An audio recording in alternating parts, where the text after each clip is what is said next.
Good evening, everyone. I want to talk to my booking agent about booking me after those beautiful children. But whatever. Good evening, Mr. President, council members, mayor, all my esteemed friends on the administration.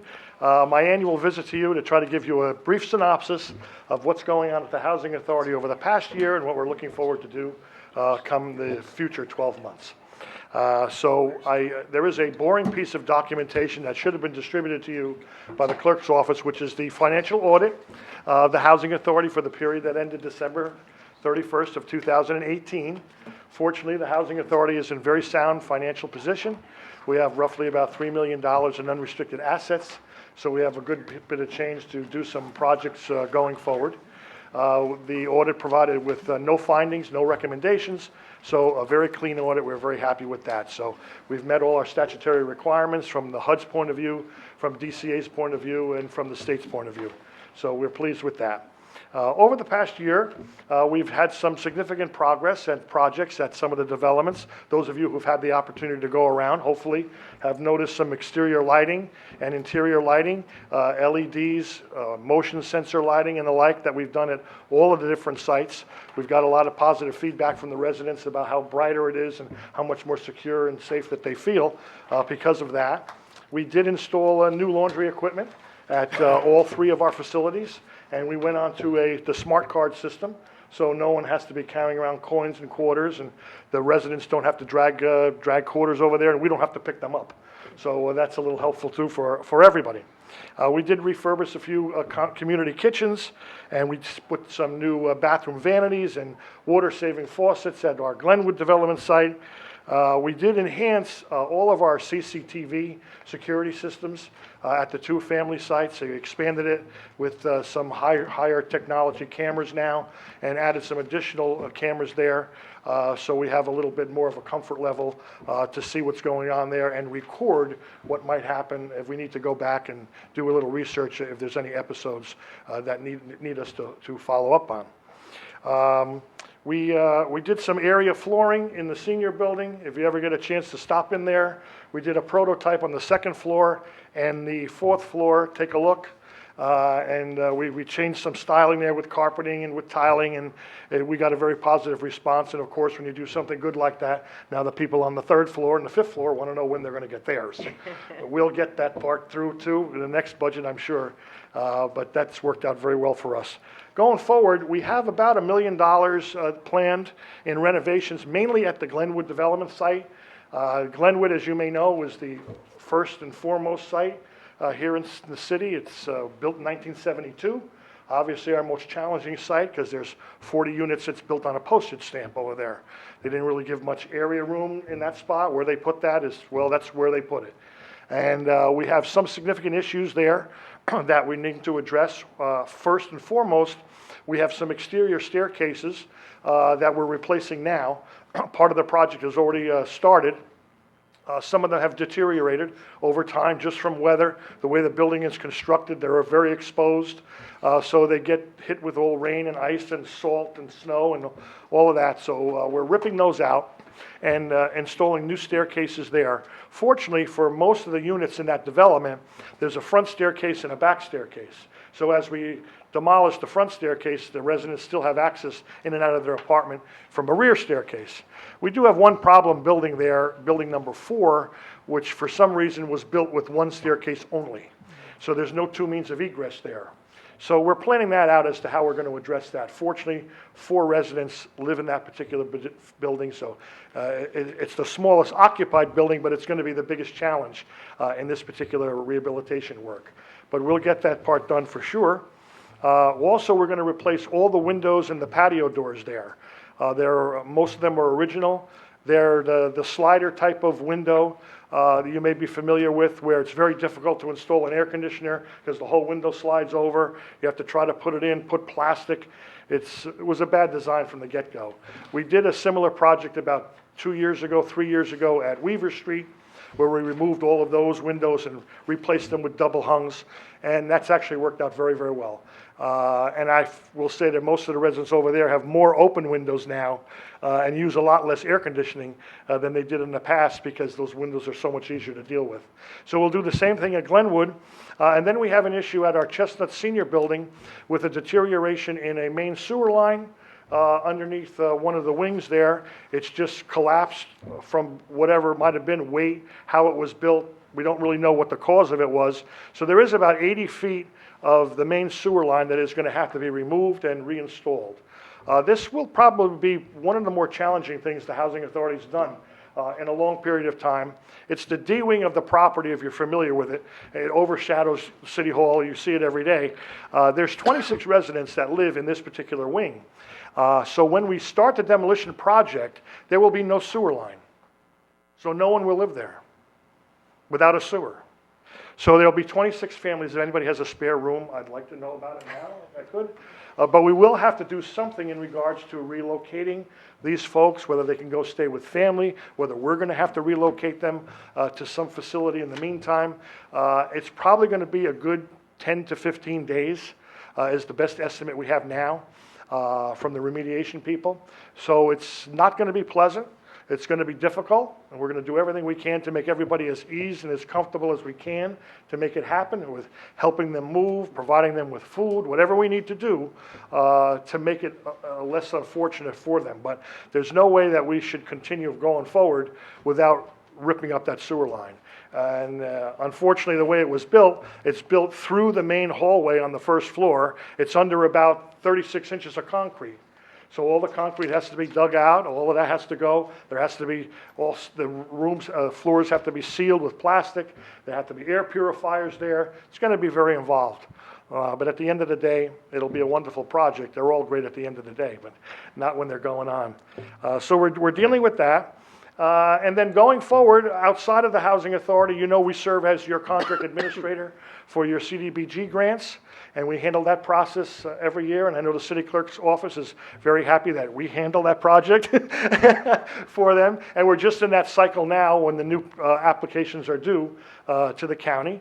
And then we also serve as your affirmative action officer, your administrative agent for your COA units.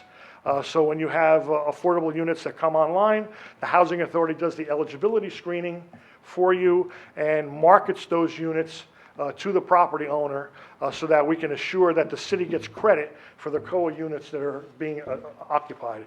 And then those units are deed restricted generally for about 30 years. That's my brief synopsis. I was told I had 5 minutes, so I should move along. I'll entertain any questions, of course, that anyone has. Thank you, Joe. I'm sure there are questions. Let me start off the questioning. With regard to these projects at Glenwood and the senior housing building, what's the time frame for doing that? We have contracts already issued for all of them. Okay. So they've started the project for the exterior staircases. We've done one staircase so far. There's 9 there that have to be done. And it's really going to be dependent now on the weather. The window project has been contracted as well. The windows are on order. It's about 8 to 10 week lead time, and that also is going to be weather resistant, depending on how it goes. Storms like this, you're not installing new windows in people's apartment. So if the weather cooperates, we'll do some of them now during the winter months, because once they get the protocol going, it'll take them probably about a day to do an apartment. So they'll be able to get in and out of there. But if the weather doesn't cooperate, then we're going to push the rest of it to the spring. The sewer line issue, we've had a lot of conversations with Paul's office, with the engineer, about coordinating that. The one issue in regards to the sewer line is that the storm drain line runs parallel to it under that same floor. So we were a little concerned that if we started the project too soon and there was the opportunity for rain, it could jeopardize part of the project because we don't really know what we're going to find when they start doing the demolition. So at this point, we have that project scheduled for the beginning of February. We hope that it'll stay cold enough. We don't care if it snows, as long as it doesn't rain. And if it stays cold enough, the holidays will be over, everyone can settle down, and then in February, we can try to get this thing done within about 3 weeks. So all of these projects are technically done in 2020, one way or the other? Yes. And that still leaves basically a $2 million, you said you have $3 million, and then you have. Well, the 3 million, Are you, so, just so I'm clear, you have $3 million right now, that $1 million is applied against that $3 million? yes. Okay, so then you would have $2 million. There'll be 2 million left, and that's really based on the protocol that was used when we converted the projects from public housing to rental assistance demonstration. And there's a 20-year engineering program, a physical needs assessment. That's what determined how much money we borrowed and got from HUD in order to fulfill that conversion. So the 3 million is really supposed to last us for the next 20 years. Really? Supposed to. However, these projects are old and they need a lot more work. And the reason we actually decided to convert out of the public housing division and over to the rental assistance demonstration is because, and I don't want to belabor this and bore you to death, but under the Public Housing Administration, there was the operating fund and the capital fund that was always issued to the housing authorities by HUD. And they were been prorated year after year after year after year for the last 15 years. If you go back 10, 12 years, this housing authority would get $500,000 a year in capital improvement money. Go back now 3 years before we converted, we got $200,000 because of the cutbacks on the federal level. Right. So they came up with this new program to allow us to get out from under that protocol and to actually do a private-public partnership. So we were able to leverage the value and the assessment of those properties and borrow money from the bank, where previously you couldn't do that. Housing authorities were forbidden to borrow money from any financial institution. You got what HUD gave you, that's how you operated, and good luck with you. And years back, in the late 70s, early 80s, early 90s, money flowed like crazy. If you needed windows, you just asked for money and they gave it to you and you put in windows. But that's not how life is anymore. It hasn't been that way for quite some time. So this $3 million was the estimate for the 20-year lifespan of the physical needs assessment. Now, we believe that because of some of the extra revenue we got from the way this program was converted, we should be able to pay off the 20-year mortgage sooner, and then if necessary, we can borrow additional money as needed. Is there any thoughts, given some of the age of some of these properties, that rather than investing more money in rehab, that we construct, that we just demolish and start again? Well, you know, that doesn't exist at this point. It's very difficult to do that now. There was a Hope 6 project program about 12, 15 years ago, and you may recall the big developments like in Newark and Irvington and the like. They were knocking them down, and they were getting federal money to go ahead and build smaller communities, because at the time when they built those developments, they felt that the big condensed community was the way to go, and then they realized, well, that didn't really work out that well. Let's go to smaller communities, and that's what they've done. That doesn't exist now, this Hope 6 program. So it's very difficult to put together the funding that's necessary from all the different components. You may have to look at tax credit programs, private financing, some HUD financing, and most of these deals just don't go through. And let me ask the final question before I turn it over to all my colleagues. On the sewer project, are you working with Paul's office? I mean, are you doing is his office doing it? Are you hiring an outside contractor? How is this working out? No, what we did is we consulted with Paul's office when we originally found out the problem. He helped us with some sewer maps and with some advice from his engineering people. We have our own engineering people. So Paul's office isn't really handling it, but we're sharing the wealth of information between the two of us. Okay, turn it over to colleagues. Beth? Thank you, Council President. I have two questions. One, I am the liaison, for those watching, to the Housing Authority, so I've been on some of these meetings. But we had originally talked about doing a bypass on the sewer line during the construction so that the only residents that would be displaced were those first floor residents, and the upper floor residents would still be able to stay in the building. Has that changed? It turned out not to be a viable option. Okay. Secondly, as we've discussed many times, one of my big concerns as the liaison is improving the relationship between the housing staff and the residents. So can you speak to some things that you've been doing to improve communication and customer service that the staff is providing to the residents? Sure. We instituted monthly resident meetings at all 3 development sites over the last year so that we get more hands-on with the folks that are living there, which has been very helpful. Actually, and your commitment to all of this has been very helpful as well. We established a newsletter that we put out, and we're going to try to do that on a quarterly basis to keep that going. We did have a little changeover in staff at the office, which I think has helped greatly in regards to the front line communication that we had previously. Okay, thank you. Great. Thank you, Council President. Back to the sewer line thing for a second. So February is a pretty tight time frame to move all these people. So where are you in the process of doing that? We're And not. They know, right? All these residents have been informed that they're going to have to be moved somewhere? Well, everyone's aware of the staging as to what we're doing. We don't Okay. have the specifics yet, because we really haven't gotten to that point as to who needs to go where and do what. Okay. Because some of them will have family and relatives that they'll be able to go and stay with. Some will love to have a hotel room on behalf of the housing authority and do that. Some have nobody at all and won't be able to do that. So we haven't really defined who's who at this point. We know that there's 26 residents involved. Okay. Is there an absolute deadline for figuring out where people are going? Well, we want to do it immediately after the holidays. Okay. And then come up in the first week of January, start having private individual meetings. Our intention is, instead of doing this as a group meeting with the 26 families, we want to have individual meetings with each resident and their family members to see what's the best we can work out for each one of them. Great. Thank you. Anyone else? Mike? Thank you, Council President. I just wanted to follow up on something the Council President mentioned. I agree with you. You look at, like, to that Glenside project, you just wonder what they were thinking when they designed that thing.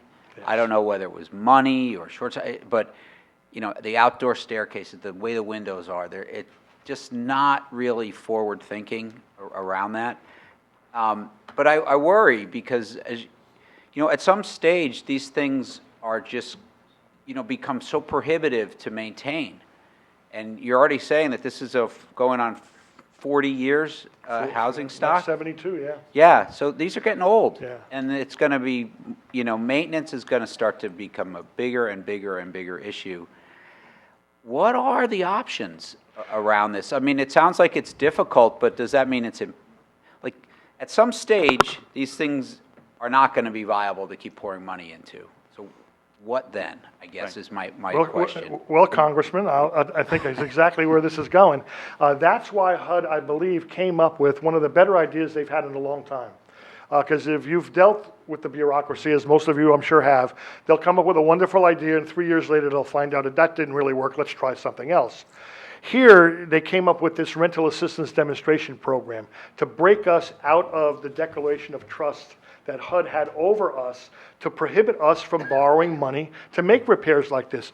They had a Harvard survey back in year, let me think a minute, 2005, I think it was. And that's kind of what started this whole thing going.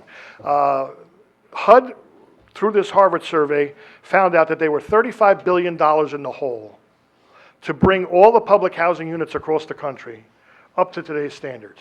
HUD will never have an additional $35 billion on any day of your life. So what are you supposed to do? They really don't want to be involved any longer in the management of these developments. And that's why they came up with this program to let the housing authorities act more as a private management company, get out from underneath that HUD umbrella, go over here to the family side where you can actually borrow money. Now you're going to manipulate the monies on your own. So now if you can get I borrowed $2.1 million. I'm paying it back every month with no problem, and I think Lakeland Bank would be very thrilled to give me another $2 million 5-10 years from now. That's the only viable effort that's really been made at this point in time, because understand too, the residents there are still restricted to how much rent you can collect from them because it's based on their income, 30% of they're still subsidized residents. So you're never going to get the cash flow out of the rentals there for sure.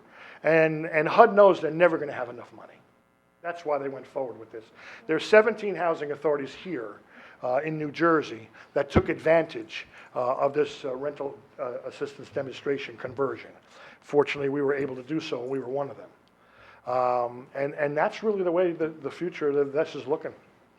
But I think Oh, the Mike's day's gonna point, come and where- same point that I'm trying to, we're both making the same point, which is essentially, we look at this housing stock, you looking at the housing stock, you're looking at a 40-year housing stock, you're investing money on some elements of it. But ultimately, these weren't designed to be like historic homes from the 1700s that get passed down generation to generation and can survive. They're going to need to be, basically, let's be realistic, torn down, and something new has to be constructed, right? And what you're saying is your financial option is simply this line of credit that you can borrow for up to a certain amount, right? But that's not a huge amount, obviously. enough. It's No. not enough. No. So I don't see I'm not seeing a long-term solution here, to be honest. Yeah, I mean, I applaud what you guys I have agree. done. I'm not disagreeing with and, that, yeah. But to that point, It's a big $2 problem. million doesn't build a lot of houses. Doesn't go very far. No. And I just don't know what the answer is. Nancy, if you want to come up, come up. I don't want to come up. Yes. No, but it'll be easier for people to hear on television. They will not hear you otherwise. Well, what I wanted to say to you is I really do appreciate that you're bringing up a long-term strategic view and that you care about that, because we do need to open up that dialogue and start to have it. Because if you take a look at our inventory, it's the same issue with our senior building as well. You know, and that's close to your Broad Street Development project. So if there's some creative way that we could figure out, I mean, we're going to fix the sewer short term, but it's going to be part of that whole promenade there. I mean, there's an opportunity to think big thoughts and then figure out how to afford it, right? And nobody's really doing that. I mean, that's not what we're tasked to do. We're just tasked to maintain attractive properties for our current residents. Can I ask you guys on the Broad Street redevelopment and HUD, is that property, so let's hypothetically assume, right? So let's hypothetically assume that there's a developer who's interested in taking a portion of that property to develop for some reason and is willing to give some X amount of cash towards that. Would that need to get approval through HUD, or is that only through the Summit Housing Authority? It would be part of both. That's the building itself is not part of the Broad Street redevelopment plan. Yes, understood. No, but you're saying The if the if a parking developer- lot is. But he's saying if a developer offered us, would we be able to make decisions, or do we need HUD's authority? Yeah, do you to need decide? HUD's approval to make decisions with relation to that property?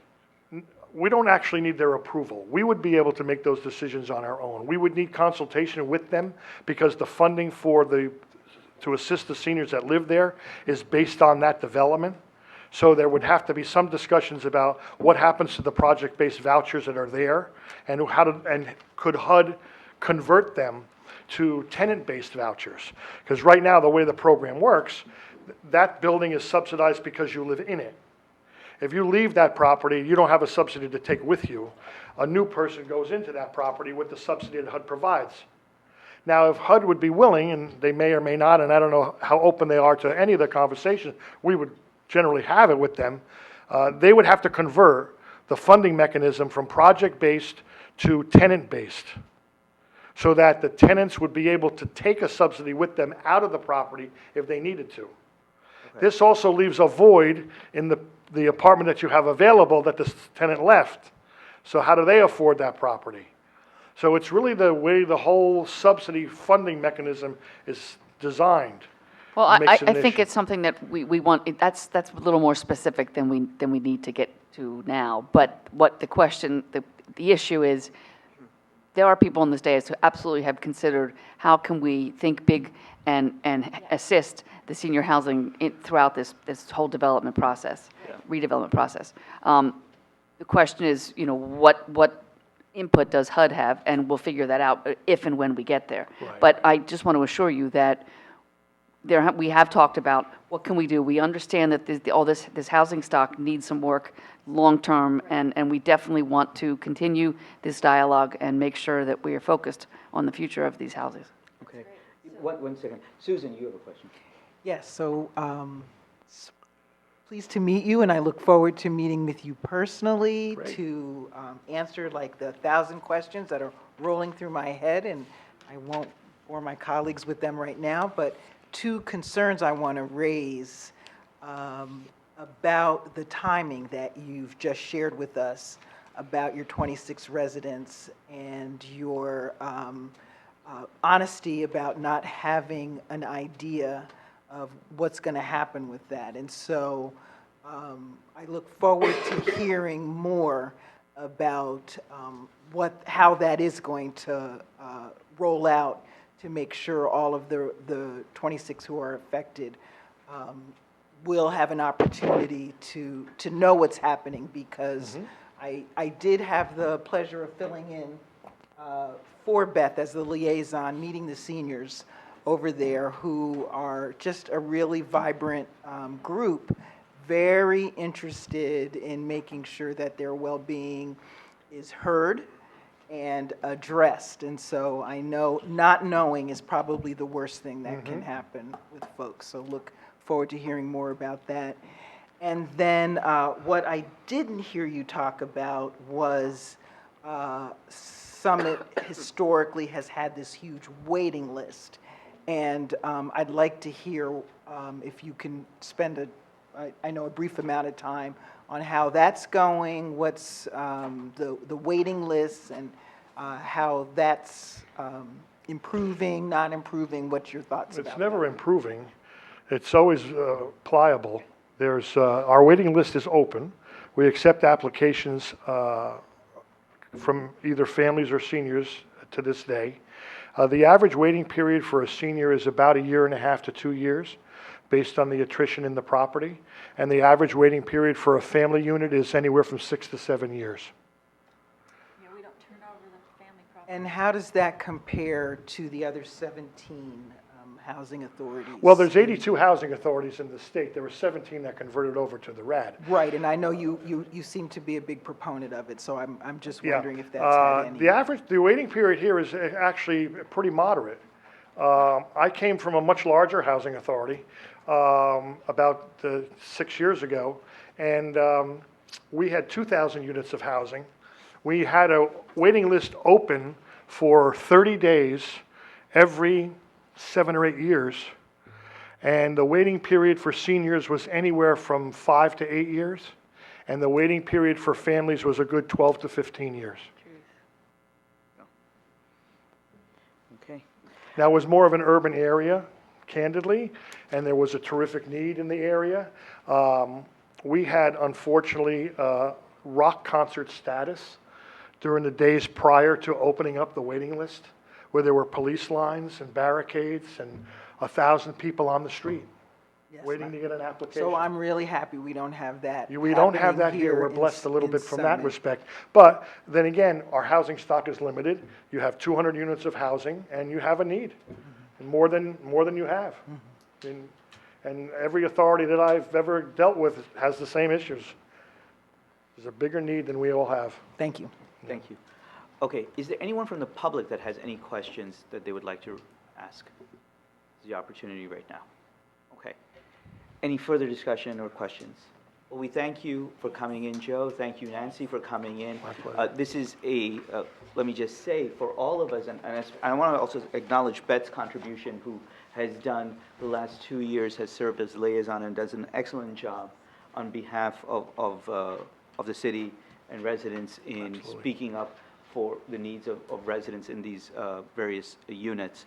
I think for all of us on this dais, it is very, very important to make sure that the folks who live in these units know that we respect and understand their concerns, and that this is a major issue as far as how they're living and in what conditions. These are some of the most vulnerable people in our society, and we take it very seriously, our responsibility to make sure that they're treated right. So thank you for coming in. Right, thank you all. Thank you. Thank you.